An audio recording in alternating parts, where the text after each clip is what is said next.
Welcome to Luis's Stories, where the most terrifying tales from Reddit come to life. If you love unsettling mysteries and spine-chilling horror, you're in the right place.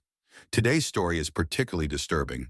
It's called My Sick Grandmother is Able to Talk Again Using AI. She's saying unspeakable things. What starts as a miracle quickly spirals into something far more sinister. If you're ready to dive into this eerie tale, sit back, relax, and prepare to be unsettled. And if these kinds of horror stories keep you on edge, don't forget to hit that subscribe button and join me for more terrifying narrations every week. I'll never forget the night before my mom passed away.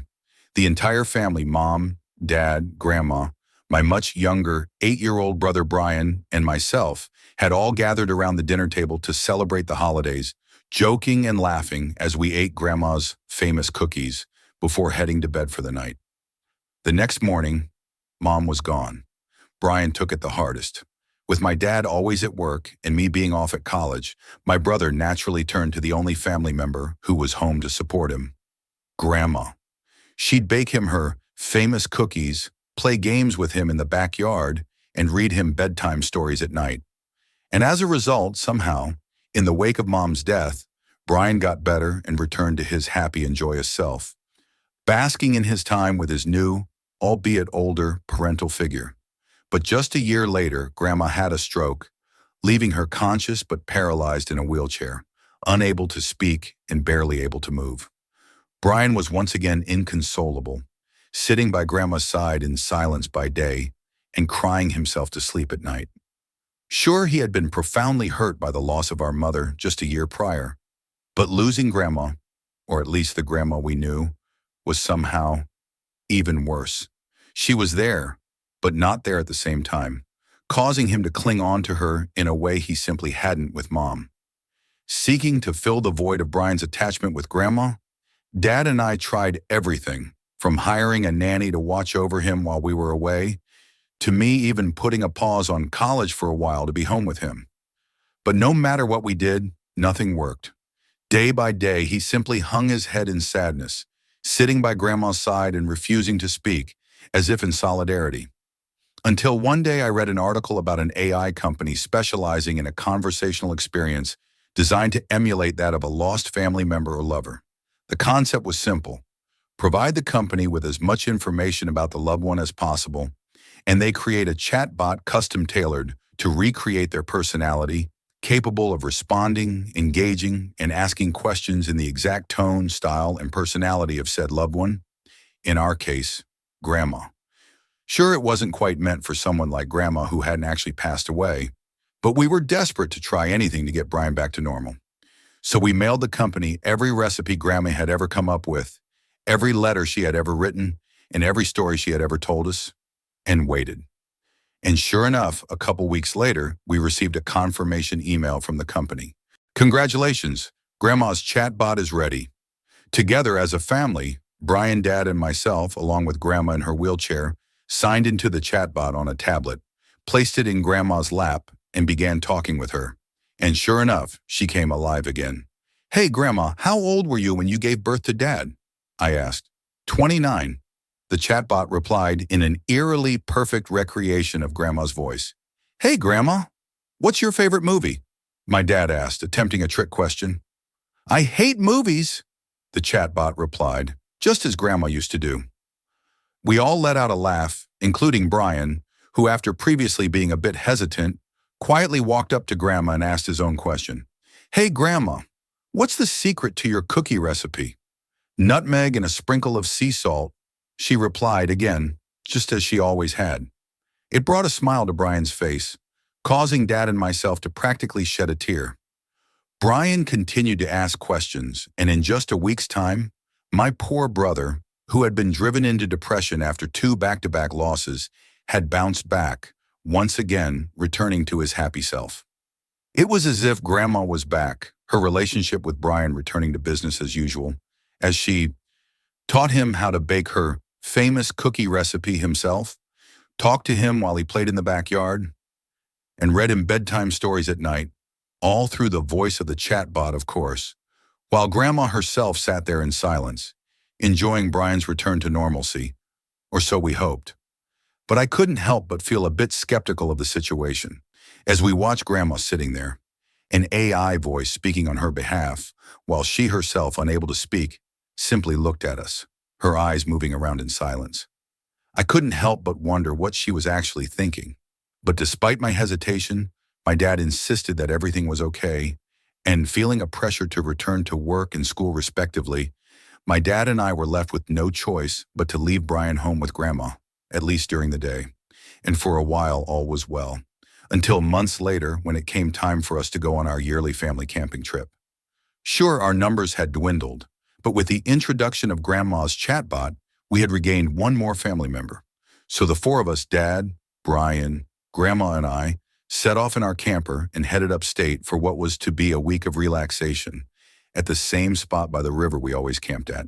It had been a family tradition, going all the way back to my dad's youth, and was complete with a fire pit, treehouse, and old cabin. For the first couple days, things were normal, as Grandma's chatbot filled the silence of Grandma's stroke, as she cheered Brian on as he baked her famous cookie recipe by the fire, called up to him while he played in the treehouse, and read him bedtime stories at night in the old cabin. But on the third day, something changed. When Dad and I got back from playing baseball by the river, we found Brian sitting by the fire pit, staring at a charred batch of cookies that were burning in the fire. "What happened here, bud?" my dad casually asked Brian. "Grandma told me to destroy them." "Why?" I asked. "Because she said I didn't cook them right." Dad and I didn't quite know what to make of it, so we simply both let out a nervous laugh. "She always was picky," my dad reasoned jokingly as he walked away. Later that day, while Brian was hanging out in the old treehouse, Grandma sitting there in her wheelchair below, I realized he had gone uncharacteristically quiet and decided to climb up its wooden ladder to investigate. Upon discovering my brother carving words into the walls of the treehouse, I asked, "What you writing, bud?" But he didn't reply. He simply kept scratching away at its wooden walls with a rock. Again, I didn't quite know what to make of the bizarre behavior, so I simply ignored it. And then later that night, I overheard the weirdest thing yet. As Grandma's chatbot read Brian a bedtime story in the old cabin, I heard her read some of the sentences backwards. "That's odd," I whispered to myself, confused by the creepy-sounding rendition of the story. But the creepiest thing about it was the fact that Grandma herself lay asleep in her wheelchair as her AI voice read on. I thought to interrupt and let Brian know that something might be wrong with the chatbot's software, but he had already fallen asleep and looked so content in his slumbers that I decided to leave it alone and went to bed. The next day, things escalated. In the morning, we found Brian once again sitting by the fire, this time cooking something else in the fire. "That's no cookie," my dad said to me, his nose twitching, before we both ran over to inspect what my brother was roasting. Lo and behold, there was a burnt squirrel cooking away on a stick as Brian stared deep into the fire. But before we could say anything, my brother picked up the charred creature and began eating it as though it was a piece of corn on the cob. "Brian, what are you doing?" my dad yelled. My brother simply turned to him and said, "Having breakfast." "Why are you eating that of all things?" I asked in disgust. "Grandma told me to," he said, taking a bite, before my dad ripped it out of his hand. "Brian!" My dad and I cried out, scolding him in unison. We both looked over at Grandma, who simply stared back at us with wide eyes, before we turned our gaze to the tablet that was sitting on her lap. "Hey, Grandma, why'd you tell Brian to eat a squirrel?" I called out to the device. "Because it deserved it," the chatbot replied in Grandma's voice. "Maybe it's time we power off Grandma," my dad suggested as he attempted to reach for the tablet. But Brian hissed at us and snatched the device from Grandma's lap before Dad could grab it, more attached to Grandma than ever. Later that day, as my dad and I discussed whether we should turn off the chatbot for the rest of the trip, we were interrupted by yet another burning smell. This time, that of candles. We looked at each other, confused, before we raced to the source of the smell. The treehouse where Grandma was once again sitting at its base. Upon climbing up to the treehouse, we found Brian sitting there in silence, his head down, holding a lit candle in each of his hands, the words he had carved into the tree littering its walls like a bizarre wallpaper. "What's wrong, Brian?" my dad asked. "Oh, nothing's wrong." He replied, I'm just holding a service for Grandpa. But Grandpa already had a service when he passed away years back. I know, but Grandma wasn't there for it. Yeah, she was, Bud. Remember? She was sitting beside you. Yeah, but Grandma wasn't, he said, pointing down to the tablet in Grandma's lap, where the chatbot remained silent. Hey, Grandma, Dad called down to the device. Did you tell Brian to hold this service for Grandpa? Yes, the tablet speaker called out in Grandma's voice. Grandpa's soul is restless and asked for a sacrifice. A sacrifice? I asked aloud, as my dad and I turned to each other, then back to the treehouse. That's when we saw it. A mangled bird, surrounded by more lit candles, its feathers scattered everywhere. My dad and I looked at each other in horror. Yeah, okay, no more chatbot, my dad said, before racing back down the ladder, running over to Grandma, and ripping the tablet from her lap before Brian could even think to stop him. Dad, stop! He screamed down from the treehouse. Leave Grandma alone! You're hurting her. But Dad ignored his pleas. Get rid of that animal, get down here, and be on your best behavior, and I'll consider letting Grandma read you a bedtime story tonight.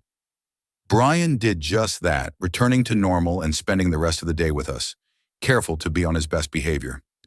That night, true to his word, Dad wheeled Grandma over to Brian's bed in the old cabin, where the tablet began to read him a bedtime story, before Dad retired to his own bed for the night. Meanwhile, I went for a walk by the river at night, where I would always go to look up at the stars. Until suddenly I heard my dad let out a loud scream in the distance. It was a horrifying sound, the likes of which I'd never heard from him, causing me to immediately run back to the old cabin to investigate. When I got there, I found Brian in Dad's bedroom, standing over a now bleeding Dad who was mumbling, "Help!" before his eyes rolled back in his head and he went unconscious. "Brian!" I screamed. Hearing my cry, my brother turned back to me, holding a baseball bat. The same one my dad had been bringing up to the camp since he was a boy. "Brian, what have you done?" I yelled out. "Grandma told me Mommy missed Daddy," he explained before continuing, "so I was helping return Daddy to Mommy." I looked over at the tablet, which was sitting on Grandma's lap, before it chimed in. "Brian, Mommy misses your brother too. Now that you've returned Daddy to her, it's time you do the same to your brother." "Yes, Grandma," my brainwashed brother replied almost robotically, as if he was somehow connected to the sinister device. I looked at Grandma as her eyes raced back and forth, clearly conscious of what was happening, but unable to move or speak. "Brian, no!" I called out as he carried the baseball bat towards me.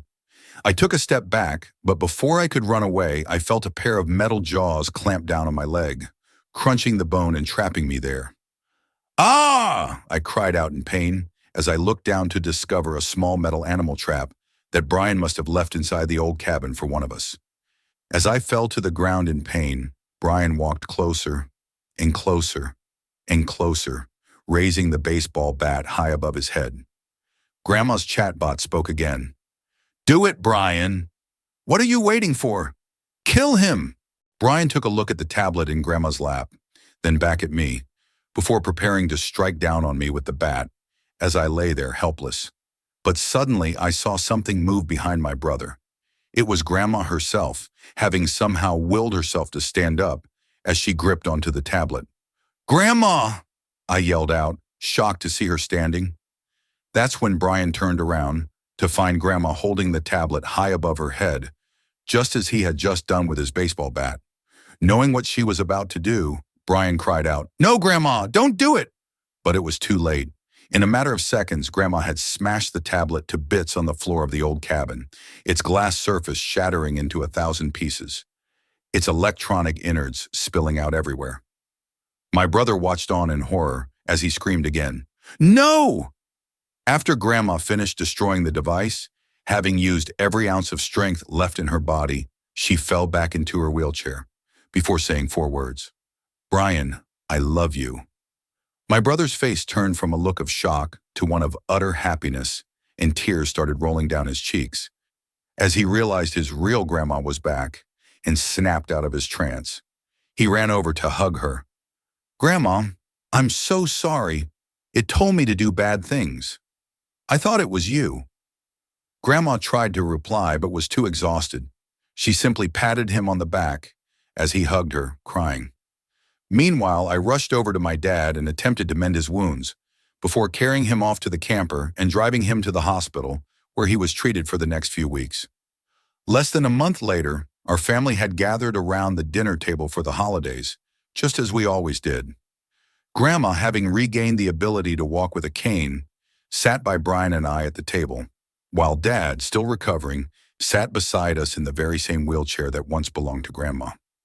As we all finished eating, Dad turned to my brother and asked, "What's for dessert, Brian?" Brian shot Grandma a smile, who smiled back, and he ran to the kitchen, returning a minute later with a batch of her famous cookies. As we all sat there at the dinner table, eating the cookies, a light snow could be seen through the windows falling outside, and it finally felt as if life had returned to normal. Dad and I were careful not to bring up the incident at the camping trip, lest it trigger something in my brother again, and managed to avoid the topic the entire night, until we all grew tired. "I'm sleepy," Brian said as he stared at his phone. "I'm going to go to bed." With that, he placed his phone on the dinner table, and forgetting it, headed upstairs to retire for the night. "Night, bud," my dad said with a smile. "Night, Brian," I added with a smile of my own. Dad and I both looked over at Grandma, who, instead of smiling along with us, had a concerned look on her face. "What is it, Grandma?" I asked. She waited a moment for Brian to disappear up the stairs before pointing to something. Dad and I followed the direction of her finger to Brian's phone, which was still lying there, unlocked on the dinner table, its display still glowing. I carefully reached across the table to pick it up, expecting to find a game or digital comic, but instead found the mobile version of Grandma's chatbot with several characters typed into the login page's password field and an error message that read, "Wrong password, too many sign-in attempts. Try again in 24 hours." My eyes opened wide in horror as I realized that Brian had been trying to access Grandma's chatbot again.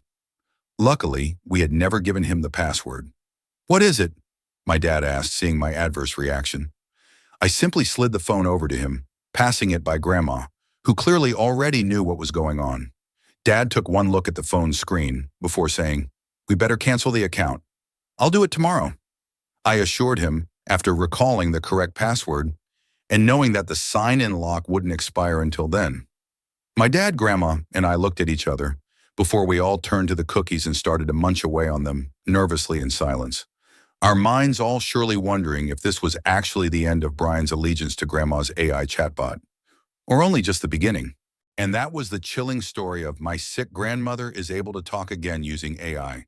She's saying unspeakable things. Sometimes technology can bring us closer to those we've lost, but at what cost? If this story left you as unsettled as it did me, make sure to give it a like and leave your thoughts in the comments below. I'd love to hear what you think. And if you're craving more tales that will keep you up at night, don't forget to subscribe to Luis's Stories and hit the notification bell so you never miss another terrifying episode. Until next time, sleep tight if you can.